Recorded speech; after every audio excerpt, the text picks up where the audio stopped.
Welcome everybody to my podcast, Big Little Small Talk. I'm Megan O'Hara Sullivan and I love to talk, but I also love to listen. If you're new here, welcome. Thanks for joining me today. I hope you enjoy the episode. Hello, my name's Megan O'Hara Sullivan and you're on Big Little Small Talk. Today I'm interviewing Abbey Craik. Hello. Thank you, Abbey. Now, is it Craik or Crack? It's Craik, yes. It's like Craig, but with a K. With a K. Yeah. And I wondered whether it was crack because I believe that you like to crack a whip sometimes. Yes, I do. Right. Well, I do. We'll hear more about you cracking a whip later on. Can you comment on this phrase for me? Remembering a lifetime of cuddles, licks and loyalty from a best friend can be so moving. Having little mementos close by can spark one of the beautiful memories. A small fur clipping to remember their beautiful coat or a photo of their favourite beach walk. What are we talking about here? We're talking about memorialising our pets and finding a respectful send-off for when they do pass away. So finding different ways that we can honour their beautiful memories and cherish them for a lifetime. Okay, so let's back the bus up a bit. And Abbey, what do you do for a living? So I'm a pet funeral director. That's technically my title. That is an unusual profession. Do people get blown away by that when you're at a dinner party or at a nightclub? I suppose you'd be at your age. Yeah. Yes, it's definitely a good conversation starter. A lot of people think film director. I said, no, funeral director, but for pets. So it's definitely, you get all the weird and wonderful questions. You don't hear many people within the profession, but there is definitely a need out there for it. Right. Yeah. Is it a fairly new thing? Like, did people used to bury their pets in the backyard, didn't they? Absolutely. Well, so this company has been around since 1999, but I have found over, especially about the last 3 or 4 years, it's been a lot more common to have your pets cremated rather than buried because a lot of people don't own their lands anymore or moving away. It's just a easy option to keep their pets wherever they go. So it's specifically a crematorium rather than a cemetery. That's correct. Is there such a thing as dog cemeteries? There is one, and they're located in Brisbane. Yeah. Well, it wouldn't be just a dog cemetery. Is it a pet cemetery? Yeah, pet cemetery, correct. Right. Yeah. But I suppose the ever increasing demand for land, it must be, right? Okay, let's back that bus up a little bit further and tell me, how did you become a funeral director, not a film director? So my family, so my auntie and uncle actually owned a funeral home for humans.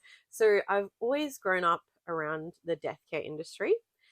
So death was quite familiar for me because my mum works at the funeral home. A lot of my cousins work there as well. And so, often I used to get dropped off after the bus at the funeral home. I would help mum set up catering and, it was just all very normal for me. And then naturally after school, I thought, what am I going to do with myself? And my auntie offered me a job and I just slipped in naturally and I really enjoyed the role. And I stayed there for a couple of years. And then after that, I thought, I just want to do something different. I'm living with my family, working with my family, doing everything with my family. I just want to step out and try something.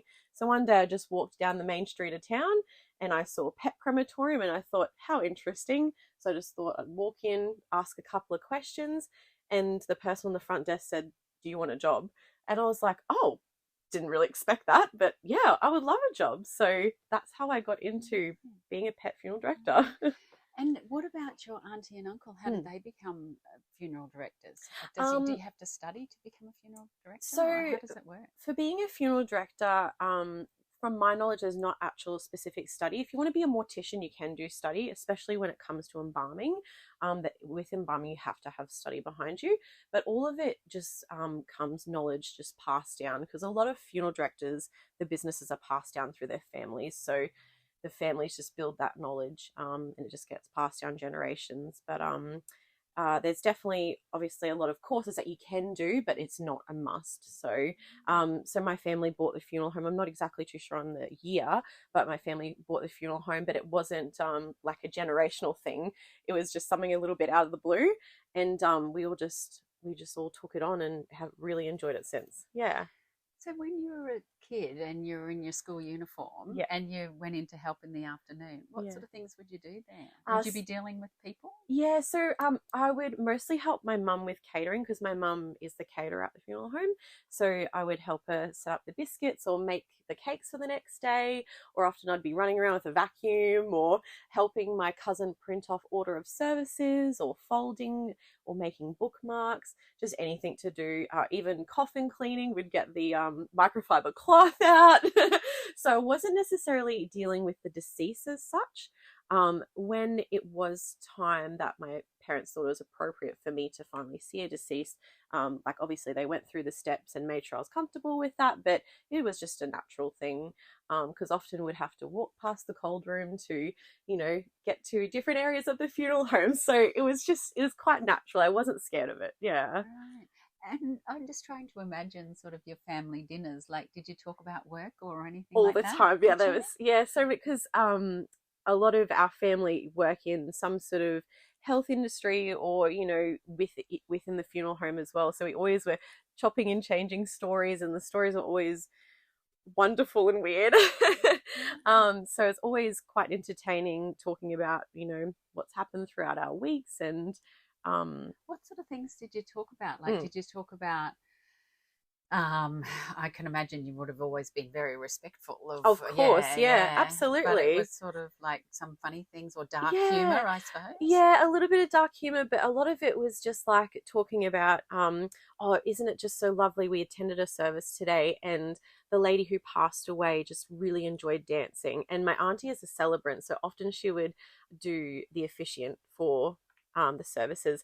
And so, for example, yes, a lady loved dancing, the lady who passed away, and my auntie thought it was very fitting for at the end of the service, we all got up and danced, and we all danced out of the chapel and just like little memories like that we would reminisce, and I'm like, that is just such a beautiful way to commemorate someone's life.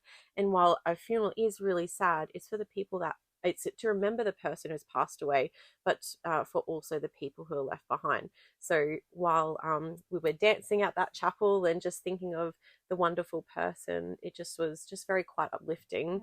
Yeah. And you're only very young, but have you noticed that funerals are becoming much less stuffy? I know at Mm. my own mother's funeral, we had drums for everyone to play, and they Yeah. played as sort of we were all coming in, and it was very, emotive with the sound and the, Mm. yeah. Yeah, I've seen so many different services. Ones from where people would have, I don't know if you've seen those motorbikes that you have like the coffin attachment. I've seen a horse and carriage. I've seen all these amazing things. Truck brigade. I've seen police escorts. But then you see just some beautiful, elegant, simple services where it's just their loved one was cremated and it's just a memorial service, or they do their own private scattering, or just a graveside burial. So it can range from something quite big and elaborate in like a beautiful Catholic church right down to just something simple. And it just really depends on what the person who's passed away and their family would like. But yeah, it's interesting. I haven't necessarily found a trend that it's getting bigger, more elaborate lately or smaller lately. So I think it just really depends on everyone's options Mm. and choices. Were you working in the industry, or were you already with the pets during COVID? So yes, I was with the pets during COVID. So yeah, yeah. And with your auntie and uncle, there was all those terrible stories about people who couldn't go to their parents' funeral or Mm, whatever. yeah. Was that difficult for them, or Yeah, and to see absolutely. more pressure piled on top of these grieving people? Definitely, especially when it came down to the rule of, I think it was 10 people in a service. That would include the priest, two funeral directors, and family. And that would be really hard to count down, you know, who could attend the funeral and who couldn't. It's a very touchy subject. So, yeah, absolutely, they were definitely affected. We did find that the trend was that people would just have their loved one either buried or cremated and then do a memorial service of their own without funeral directors there. That way they could have more people because that's on their time. So we did see that trend a bit more. That way they do it privately. Tell me about the cardboard coffins, and two, the people who are getting buried in a like a library bag, sort of. Library bag's not a good or a bag with and they're buried in the ground just like that. Is that right? So yes, if you're getting buried, you do have to be in some sort of vessel, whether that's an MDF cardboard, or a casket, or a normal wooden coffin. So you do have to be buried in one of those. Again, it just really depends on what the deceased would like, if it's in their will, what they would like. But most people will just go with the standard timber, something that's presentable, but it might not have all the bells and whistles. But yeah. And the people who I think with mums, we had all the kids drawing on the side of it and things. Is that an emerging trend? Yeah, absolutely. We see a lot of personalised coffins these days. People getting some sort of wrapping on the coffin, whether it's personalised photos or getting those special pens to write messages on, or sticking photos or flowers. Or I did attend a funeral one time where people threw in stuffed toys, that the deceased stuffed toys. That was a lovely way to memorize them, because they loved toys. So yeah. What's the Mum always said our funerals are for the living, not the dead, and you touched on that before. What's your sort of message to people? Make sure you let your loved ones know what you want, what songs you want, because it makes it easier for them. Absolutely. I think it's really smart to be intentional with doing a pre-planned service, even if it's not prepaid, but if it's pre-planned, just jotting down a few things, even just starting off with, do you want a burial or do you want a cremation? That's the hardest thing, I think. And then once you've decided which route you would like, then you can go down, would I like a service, or would I just like a private ceremony, or my family to just scatter my ashes at a beach? Or I think I would highly recommend, doesn't matter what age you are. I have my funeral pre-planned. Who knows what's involved in what's in your plan? Where have you got it? Some people just simply jot it down in a notebook at home and keep it in their safe. Some people have it in their will. Some people have it at the funeral home that they've already allocated, because some funeral homes do have prepaid services. So it just it's really, either way is okay, as long as someone knows where your plans are. Then that's the main thing. And what's the most common song that people, is it Frank Sinatra? Absolutely. Is it? Yeah, right. Definitely. I've had a few other quirky songs like Highway to Hell when they're going down it. I've had a few different ones, but yeah, Frank Sinatra. I'm just trying to think off the top of my head, but there's just those classic songs. They're very common, but it's really interesting. Even though I'm so used to them, every time I hear them, it's a tearjerker for sure, because they're beautiful songs. Yeah. Just because they're common, they're still lovely. Yeah. You've already touched on it before, but I did want to ask you what the interview was like. Did they say to you, do you love animals, or what sort of things did you talk about? So my interview was actually quite interesting. So obviously when I first went in, they're like, would you like a job? And I was like, I'll think about it. But then I went in for my proper interview, and what I did is I went into the Brisbane office, and I was interviewed by the owner at the time. And it was just questions like, how are you with client facing, and they were making sure I was presentable and well spoken, and obviously had empathy and all those sorts of things. And then a big part of it is being an animal lover. Just because they are passed away, we still treat every single pet that comes into our care with the utmost dignity and respect. And one of my tests was to go down and have a look at the areas where cremations and where we do take care of the pets' bodies and things like that, just to make sure I am comfortable throughout that whole process. Even if I was working in the office, I made sure I knew the whole process and what I was getting into before, because it was really important, because it can be an emotionally draining job. So just making sure that I was okay to do that job. So it was a thorough process. Yeah. I can imagine it would be a very emotionally draining job. And when I was looking at the website, I was looking about things to do when your pet passes away, and certainly it's taking care of yourself, being kind to yourself. And I think sometimes we underestimate, not people with pets, definitely not, but how much a pet means to people in their life, and what that contact and that sense of well-being of having a pet and taking care of Yeah. something. Especially after COVID, pets are becoming family members more and more. People are having less children, having pets as their children, you know? So, yeah, absolutely. Just being kind to yourself and going through the grief processes. When your pet does pass away, it's okay to grieve, it's okay to be upset. But just finding those things that help you get through those challenges. The first few days are always so hard. You're not having them around and not feeding them and watering them and toileting them all the time. It's a really, the first few days are really tough. But just making sure you're surrounded by people who love and understand what you're going through, and just being gentle on yourself as well. Yeah. Yeah, it's very good advice. Abby, what are the similarities between pet funerals and human funerals? Grieving people? Yeah, What's the differences, absolutely. maybe it might be a Oh, better there's some question. big differences. The biggest difference would be numbers wise. Obviously, there's more animals than people. And the process to organize a pet funeral to a human funeral is very different. Human funeral, there's lots of paperwork. It's very in depth. You know, there's big services. Whereas a pet funeral, it's not necessarily a funeral as such. It's just organizing memorabilia, whether it's a keepsake like a paw print or a fur clipping, and what owner box they would like, and any other memorabilia. So big differences in like the organizational wise, because we could have a 5 to 15 minute phone call with the pet funeral side of things and everything's all wrapped up, whereas with a human funeral it could take quite a few days to organize, because you're liaising between florists and cemeteries and celebrants and all the different things. So And I have to ask you, because you would get asked this every time, what's the most unusual pet that you've oh seen or had? yes, Or give me some of the things that you have seen, not yeah, even the most unusual. absolutely. So, obviously, see a lot of cats and dogs. They're our most main pets that we look after. But we also look after, just because they're little doesn't mean that they're not family. We look after mice, rats, guinea pigs, snakes, birds. We look after all the weird and wonderful things.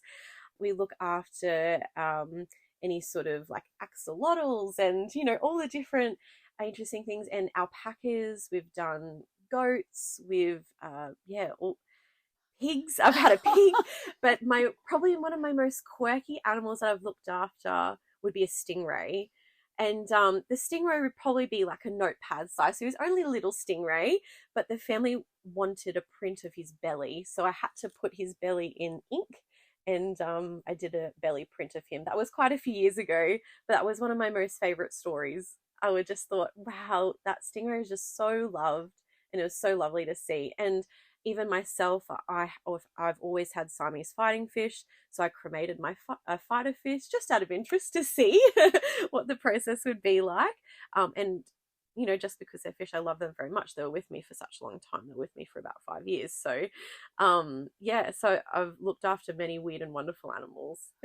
Well, that I think takes a cake. I don't think I wasn't expecting that. I thought you were going to say like a bearded dragon, or maybe Oh yeah, well, that's very a common rabbit too. or something like that, but not a stingray. Yeah. Where did they keep the stingray? So they had like an aquarium at home, a very big aquarium. So probably I don't know how many foot it would be, but yeah, quite a big aquarium at home. Though obviously. So give me the process. So someone's say stingray dies, and what like how long between? What happens? Do you freeze the?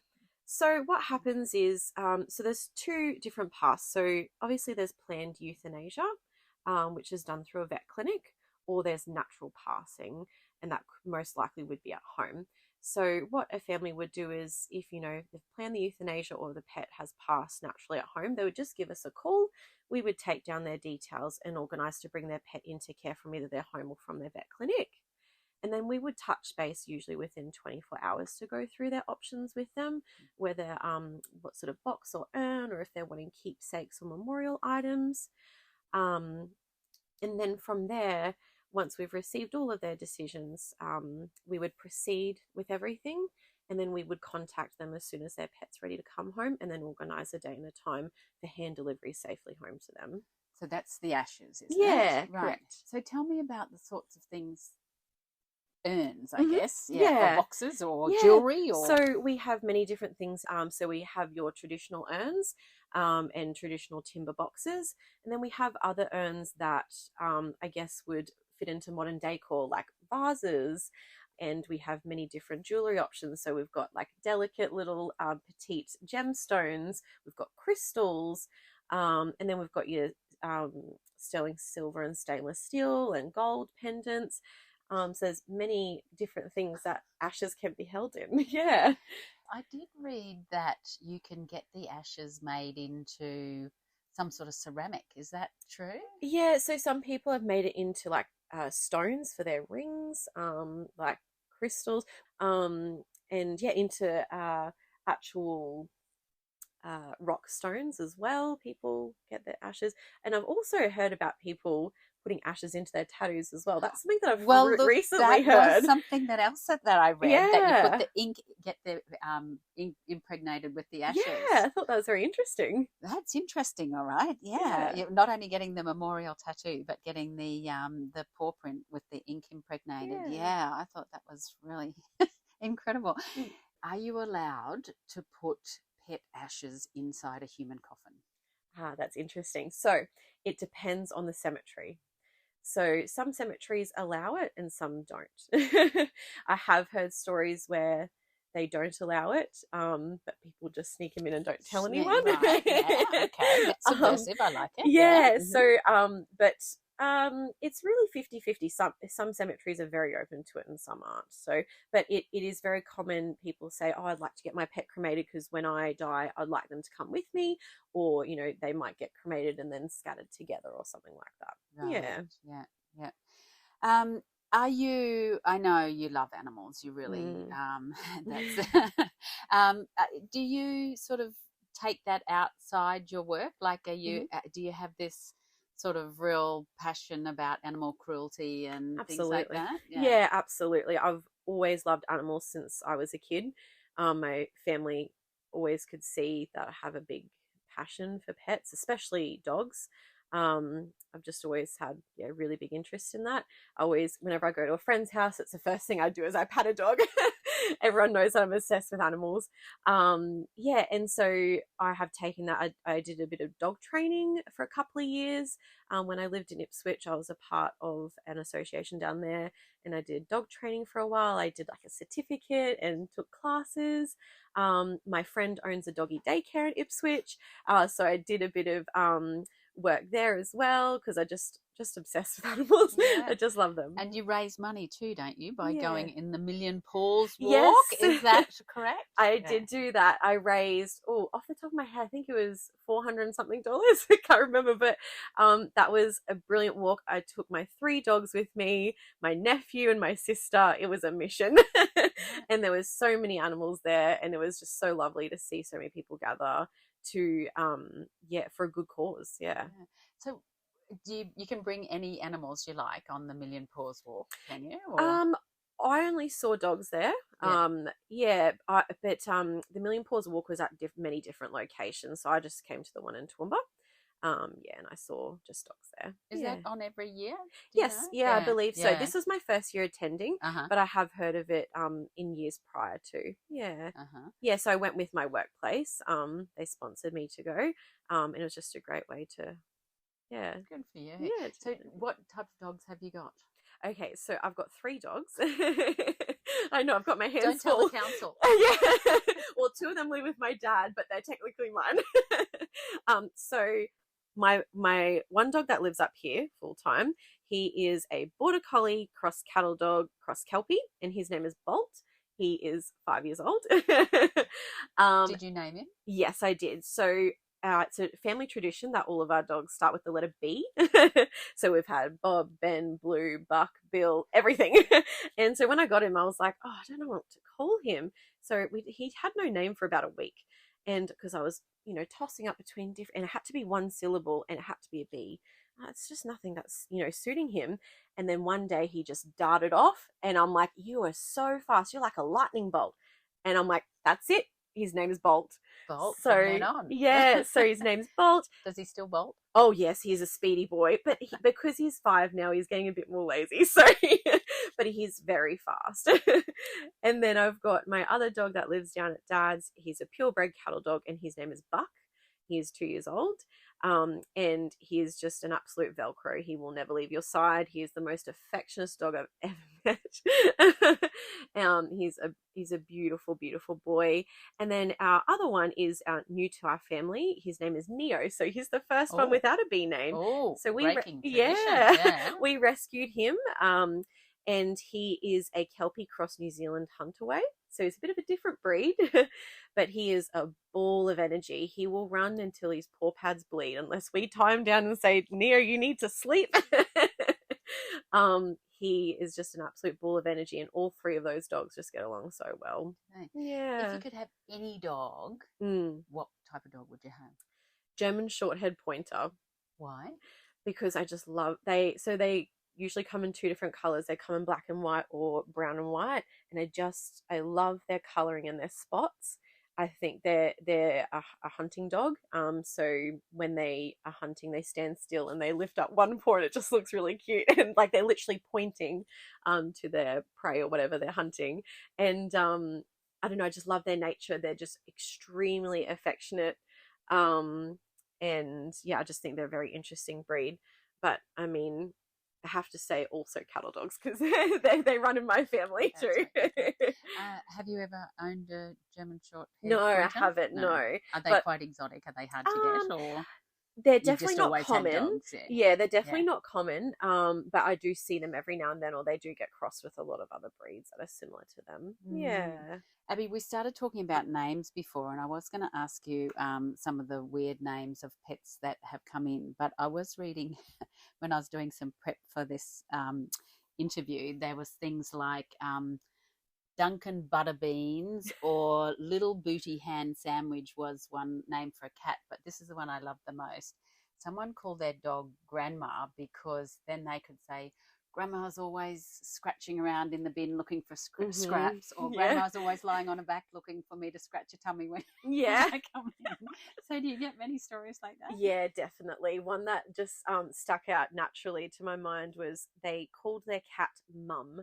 And I thought that was very interesting, because when they called up, they said Mum's passed away. And I was like, interesting, wrong company. And then they further explained who Mum was.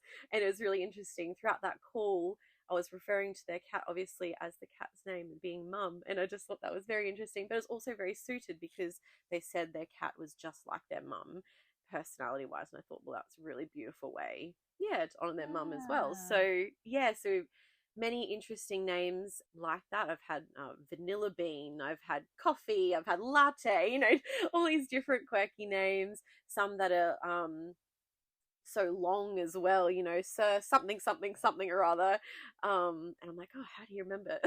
Like when you're yelling at your dog or something, or telling them to sit, how do you but every dog usually has a nickname to shorten it.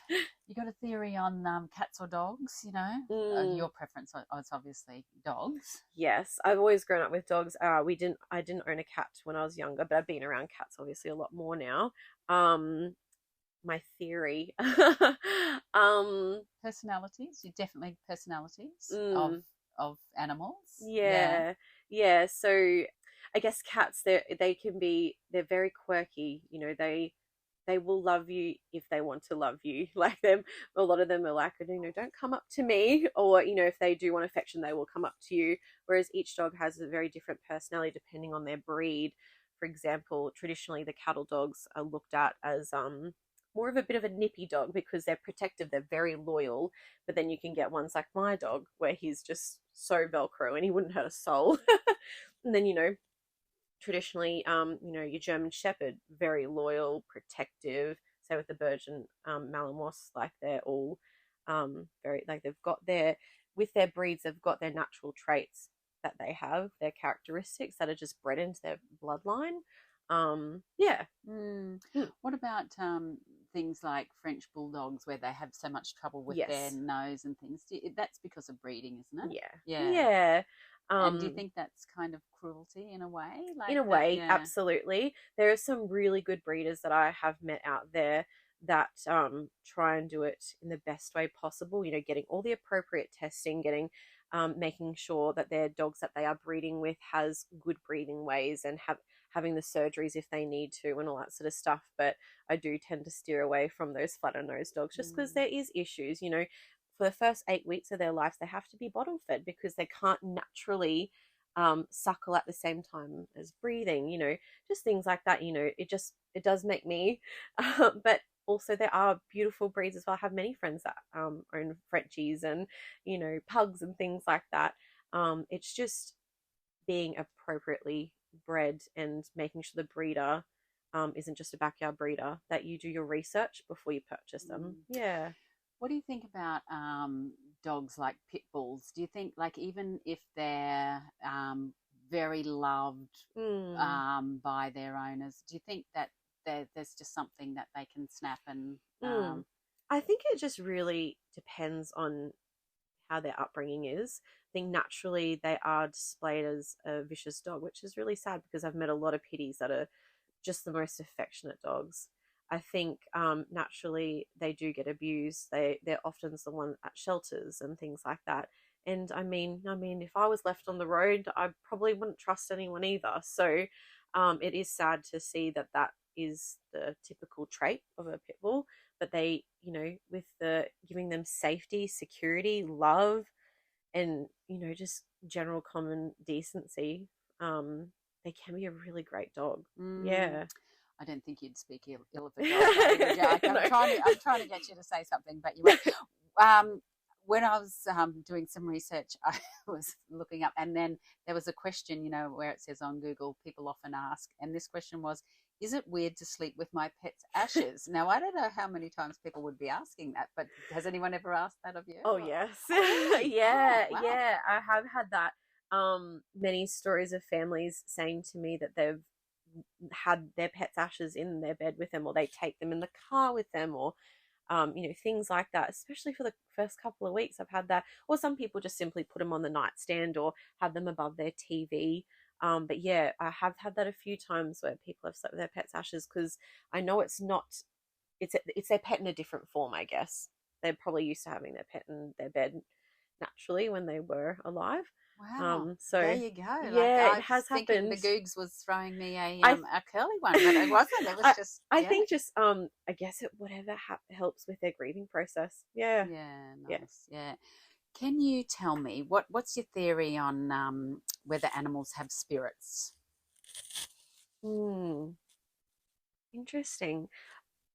I guess it depends on each particular person's belief on what they think happens when their pet passes away. I know a lot of people see their pet spirits in butterflies and, you know, rainbows and things like that. But I guess it is on each individual's belief on, like, what happens to their pet when they pass away. Do they go to heaven, or are they just, you know, sleeping? Or yeah, but I have heard of stories where people are like, oh, I know Muffy gave me a sign today that everything will be okay because I saw it in a rainbow, or, you know, her favorite song played today, or something like that. You know, you get that quite often. Yeah, Yeah. interesting. Well, as you say, it's just an extension of the human experience, really, isn't it? I mean, Hmm. it's all. Um, Can you, from that very serious question to much more flippant one, what's the sort of strangest request you've ever had? Oh yeah, I've had someone ask me to extract all their dog's teeth, so that way, their grandchildren could have a tooth each. um, Obviously, we can't do that because we're not dentists, we're not veterinarians. But that's one odd request. I've also had someone to ask us to shave their whole pet's fur. That way, that we can make a pillow. Yeah, we've had some really interesting ones. Wow, you Yeah. just keep coming up with stories that I just had not even gone there at Oh, it's what all. happens when you've Wow. been in the business for six Yeah, years. So yeah, yeah. yeah. Does anything surprise you? um, Honestly, not really anymore. Especially the last. I know the first few years, I was like, "Whoa, never heard that one before." But last couple of years, I'm like, "Oh, yep, heard that one a couple of times now." So yeah. Are you ever surprised by the amount of grief? Like, Mm. is there a part that's too far or too much or disproportionate Yeah. to Absolutely. Everyone deals with grief in different ways. Some people get upset, some people are happy, some people get very angry. And obviously, it just really depends on circumstances. Some people can take their anger or frustration out on us. It can happen quite a lot. You know, they're frustrated that, you know, their pet passed away tragically, and you know they don't mean to take it out on us, but we're just the next person that takes that phone call. So yeah, everyone just deals with that grief in different ways. A lot of the time it is just mostly sadness, and just talking through and being calm with them, just being that listening ear will really help. But yeah, definitely we've you know, just like any sort of business, you've had your fair share of people that just do unfortunately take it out on us. Have you ever scattered a pet's ashes or a person's ashes? So yes, so I did have a family request that their pet's ashes be scattered at a beach, but they were an elderly couple, and they couldn't do them themselves because they couldn't drive, and their pet just loved the beach, and I just kind of went above and beyond. I didn't get paid to do this. It was just something that I just wanted to do because I really felt connected to this elderly couple. So I offered to take their pet's ashes to the beach because I knew I was going in a couple of weeks' time or something like that. And I took some photos and I sent them through. So yeah, I have scattered them before. It is an interesting process of scattering. It's not just like what it is in the movies. It's not always, you know, the wind can change and things like that. So it can be interesting. Well, we had a very similar experience. Our parents' ashes sat in the office for years and years, and then we decided we were going to scatter them at the lake where we used to go on holidays. And it was exactly that. The wind changed, and suddenly we were all covered in ashes. And just it didn't seem solemn enough. Yeah, making sure you're aware of your surroundings is a big thing. And they're not just fine powdery. No. It's quite gristly, isn't it? Yeah, I mean, a lot in the movies it looks like a dust, where it's more like a sand and a gravel. A lot of the time, it just really depends on the cremation process. Yeah, and it doesn't seem right to have ashes in your eyes and things like that, or breathing it in. Yeah, it's not a nice thing. not very sort of ceremonious enough. I don't think. All right, so Abby, I'm going to shoot you some bit more lighthearted questions, I guess. So, what made you smile today? You smile a lot, Abby. Oh, thank you. Okay, so I actually had a friend come up from Ipswich to visit me this weekend, and it put a big smile on my face because he's a tradie and he did a few things around my house today, which I was really thankful for. I have a lot of I'm blessed with a lot of really great friendships, and that's one of them. Just him just helping me out, being a handyman, because I don't have someone to do that for me up here. My family live an hour away, so it was really nice for him to come up and do some electrical work for me. So definitely put a smile on my face. I bet it did. Yeah, you're thinking about how much money you're saving. Oh yeah, absolutely. Does he mind helping you out? He's like, "Oh, do you mind?" The funny thing is he's the one that offered. He came up the other week and he's like, "Oh, I noticed that you don't have a PowerPoint there and you're running a really long lead." And he's like, "I'll come up next weekend and do that for you." And I'm like, "Oh no, like it's okay." And I offered to pay him. No. He's like, "You just make me breakfast and I'm happy."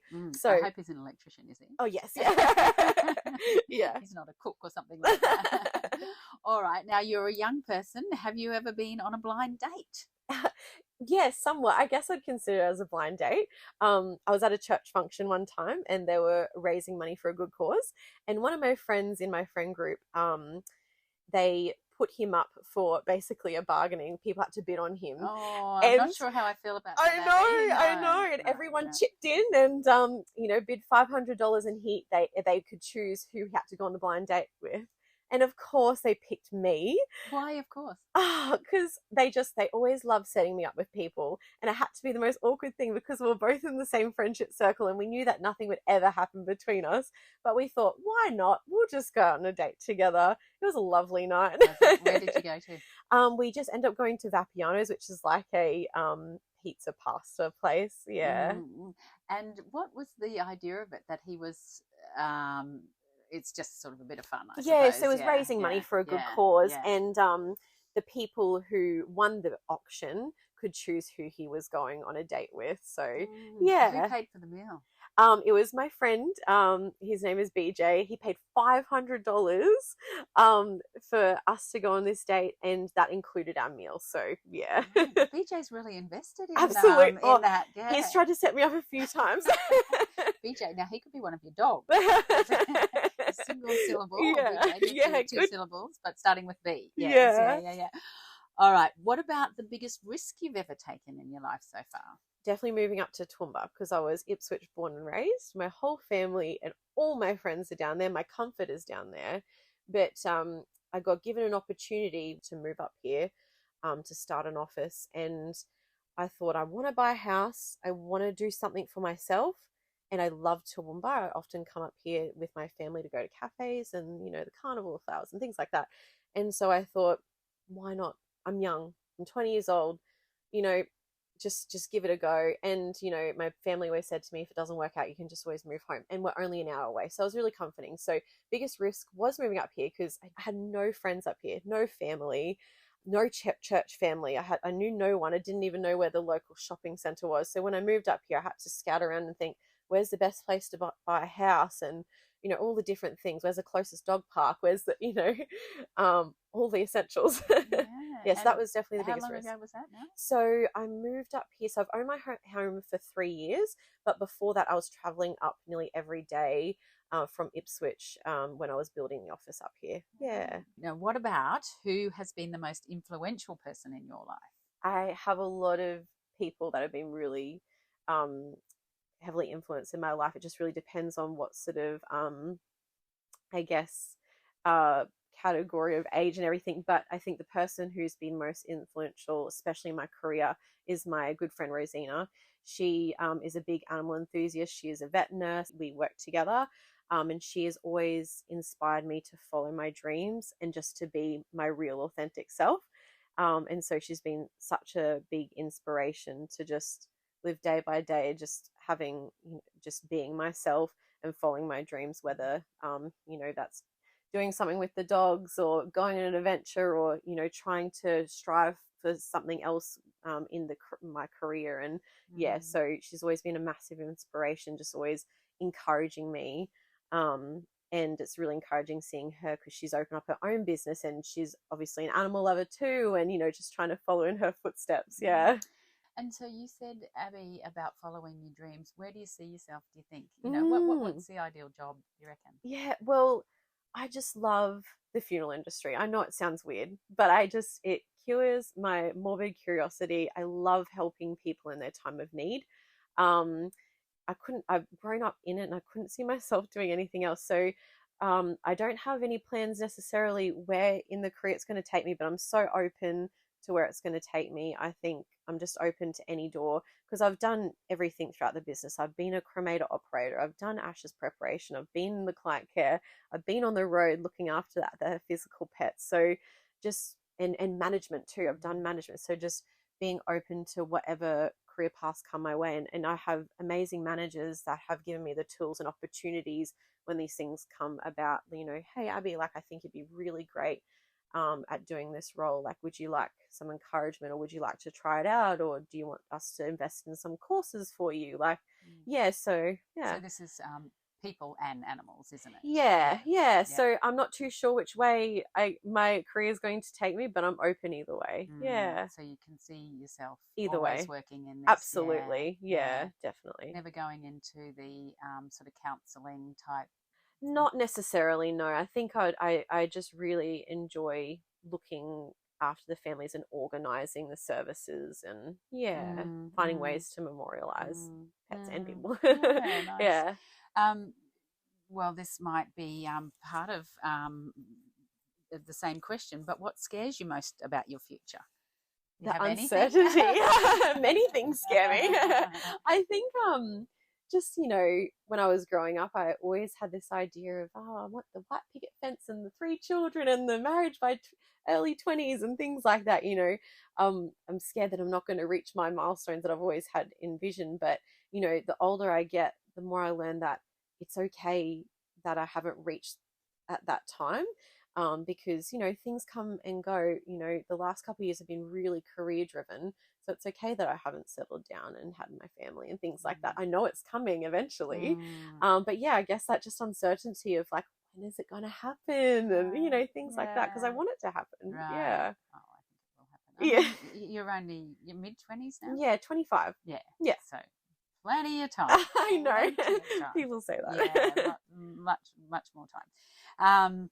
And enjoy your career. All right. Now, I don't know whether you're a royalist. Do you have a favourite royal? If I'm being honest, I don't really follow the royals. I know so many people would hate me for that. And sometimes I think, if they passed me in the street, would I know who they are? And I'm like, that's awful of me to think that. So no, I'm not really invested. I appreciate that people are. So no one that you can think of that's your favourite royal. That's okay. No. I can forgive you. I'll let you get away with it. Not many that I would. Obviously Queen Elizabeth, because I always loved her crowns and they're beautiful, but I unfortunately don't know too much about it. That's all right. I don't expect a young person to know too much about it. And it depends on where you're getting your news as well. That's very true. Girl, the trooping of the colours, the anniversary, Kate and Will. Kate's so sick. Anyway, I won't take you down that rabbit hole. So you can go down your own rabbit holes. All right. Now, if there's a party, so there's a song come on, a wedding, what's the song that can't keep you off the dance floor? Oh, okay. Anything Johnny Farnham, because he's my favourite artist of all time. I've seen him many times in concert.